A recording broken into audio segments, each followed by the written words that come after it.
Do you ever wish that you could group your reports to tell you by sales rep or how somebody found you? In other words, what we call within QuickBooks custom fields. If you're thinking, yes, actually, I know that's a newer feature QuickBooks recently rolled out for online users, then you are in the right place. If we've never met before, hi, I'm Candus Kampfer. I love to help business owners and bookkeepers create confidence with QuickBooks. And today I thought we'd talk about the custom fields. So in the past, QuickBooks Online had tags, and tags allowed you to add a tag to different transactions. And it was at the transaction level, meaning an entire expense, one expense, you could decide a tag. Where if you're on one of the top two tiers of QuickBooks Online, you can do classes, which gets a little more robust. And so they used to have tags as kind of an in-between field, and that's been taken away. And now custom fields is the option that you have. So I wanted to teach you about it, how to use it, and give you some of the parameters with which to know. So one of the first things I want to share with you is that depending on the level with which, and I'll link this article, but depending on the level with which you're using custom fields, if you're at simple start, you get one per transaction that you can do. If you are on QuickBooks Essentials, you can get up to 4. And if you have Plus, you can have 4 as well. If you're on Advanced, you get 12, okay? So I'll link this as where this article kind of talks about it. But I wanted to actually get in and show you how to use it. If you've been using QuickBooks for a little while, you may be used to it looking like this. Yet, I wanted to walk you through it if you have the newer version or may have this version very soon as it is rolling out to most users, okay? If you are newer to this version and you've been struggling, I do have a tutorial to help you with creating bookmarks so that you can customize more of how to get to where you're used to going if you hate the new navigation, okay? The navigation in QuickBooks Online changes all the time. So if you hate it, don't worry, it'll probably change again, but I will link that video above and down below so you can check that out. All right, so the first thing you want to do with custom fields is you need to set them up. So if you come over here under the setting, you are going to see custom fields here. Go ahead and click on that. It is going to open them for you. There is a tutorial here if you want to check it out, but this is what you want to know is that when you create a custom field, you can use this for sales reps, you can use this for marketing strategy, anything that you need to use.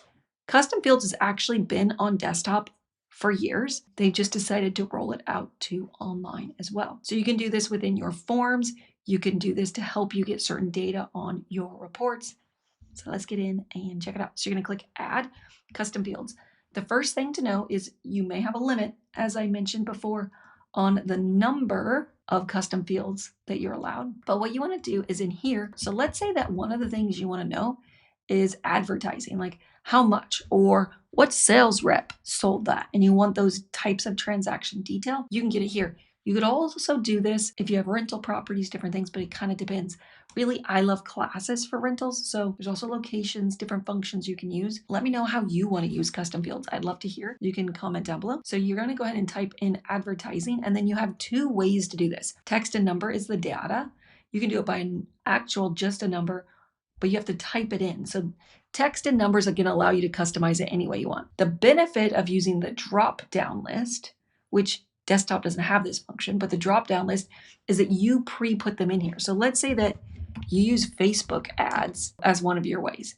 Maybe you have word of mouth for different types of advertising. You can add and you could say, I want to know if somebody found me, right? So the benefit of this is you're pulling reports and you're filtering it to get extra data. You have more information to research what's going on. Maybe Google ads. Maybe you have sales reps that you work with or other companies that refer you. You would put those in here. If you're not going to use that, we'll just delete it, okay? So then you get to decide, do you want this to be able to be at the customer level or the transaction level? So in other words, the overall customer, you pick this, or you want to pick it per each invoice that you create, sales receipt, bill that you enter, whatever it is. And then you come in here and you choose. You want to see this option on your sales receipts, on your invoice, on your estimate, on your credit memo, on your, you could say like, I want to see it on everything we do. Then you can say, and I want the customers to be able to see it or not. So if you print it on the form, they're going to see it when you print the form. You could choose to add that or not. Totally up to you and what you need based off your business model. Then you're going to click Save. If you only select this to be on the sales items, like sales receipts, invoices, estimates, credit memos, refund receipts.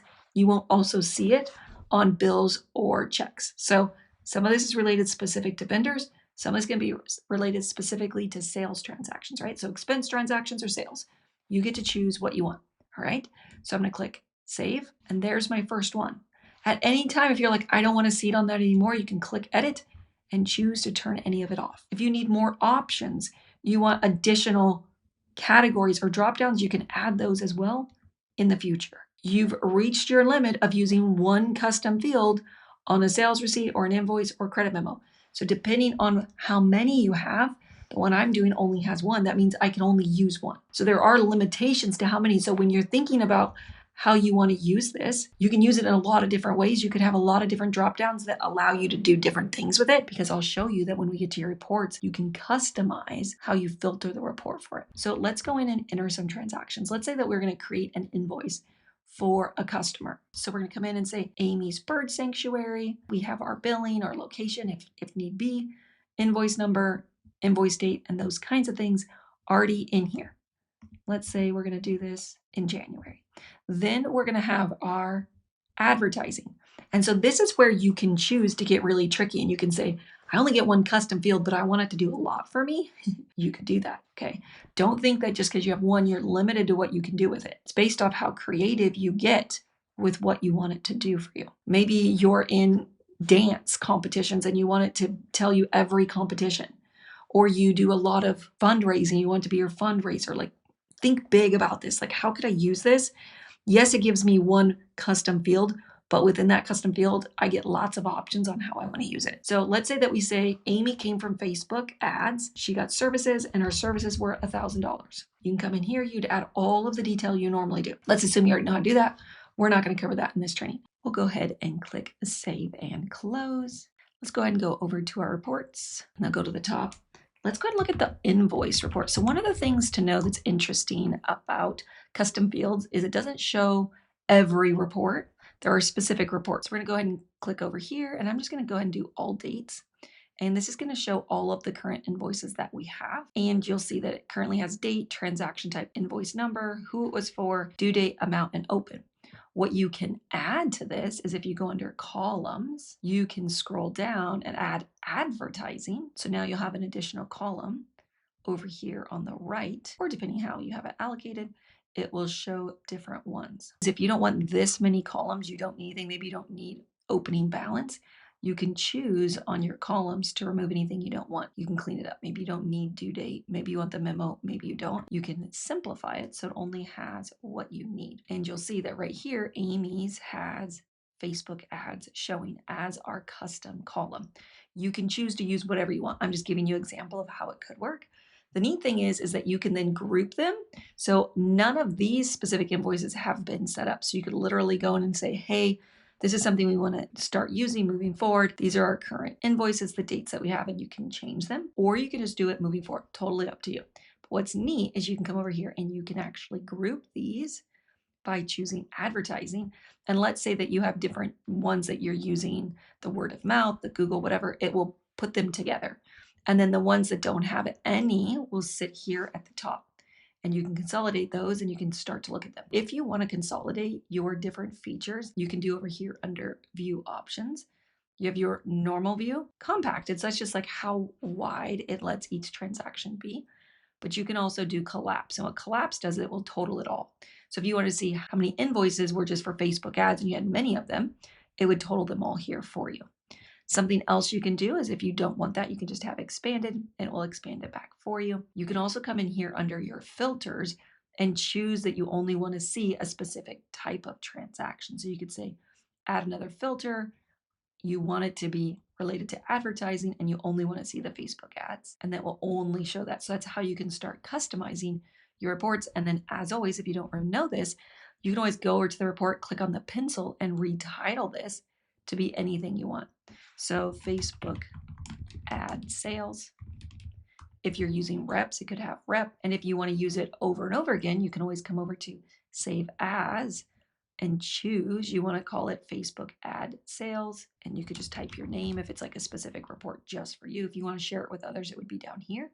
Otherwise, it'll just be for you. And you click save. Let me know down below, how often do you customize your reports, and do you then save them so you can go back and find them easily? So this is how you can come in here and start using your custom fields, customize it. And if you do save it, when you go back to your reports, any custom reports that you use on a regular basis would be in here. Let's dive in real quick. I want to show you that you can use custom fields on expenses as well. So let's go in and enter in an expense. We'll just say it's for insurance. It can be from your bank or your credit card. The date that you're entering it, you can choose your payment method, all of those things. But here is where your custom field is. Remember what I said is depending on the version of QuickBooks Online you're using will depend on how many different custom fields you can create. So remember to be creative with these and think about big picture, what could you do with them?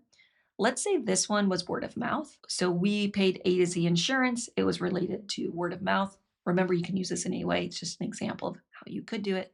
You could have a trucking company. It could be related to something totally different. So then on insurance, we'll just say it's business insurance and $100. And we'll come over here and we'll save and close that. So in your custom fields, you can do different things. A report you can pull as well when you have custom fields is your transaction by account. So you can come in here, and if you're wanting to see what's going on, we'll do all dates. You won't see it automatically add the custom field, but you can always add the column just like we did on the invoice list report, and choose to add advertising or whatever you call your custom field. It can be called anything. And then you can choose to group them by your custom fields, if you have many or just one. And so what will happen is if you come over here and you apply the same thing and you collapse them, you'll see your word of mouth is here where it has the transactions. Now, what's tricky about this is because transaction by detail will show you everything. It makes it 0, but you'll see that you have your $100 each direction. What you can do then is choose to say, I only want to see a certain type of account. So you come in and filter it and say, I only want to see it related to advertising for word of mouth as your filter as well, and it will only show to you. And then you can go and you can say, I also only want to see transactions related to. So this gets where you get more and more depth where you can figure out what you want it to be. But we could go by the account and we could say we only want to see whichever kind of account you want. On here, we had 2 accounts. You could say, I only want to see insurance, or I only want to see my bank account. Now remember, when it's the bank account, it's going to be negative because it's money coming out. But if it was insurance, you'll see the transaction sitting there.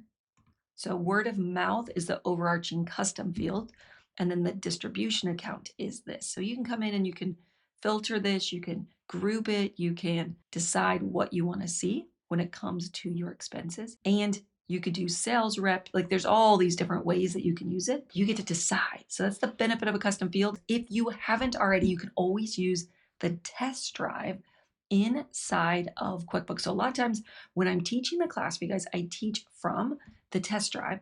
I have a video on how to do it, but I'll also teach it to you right now if you want.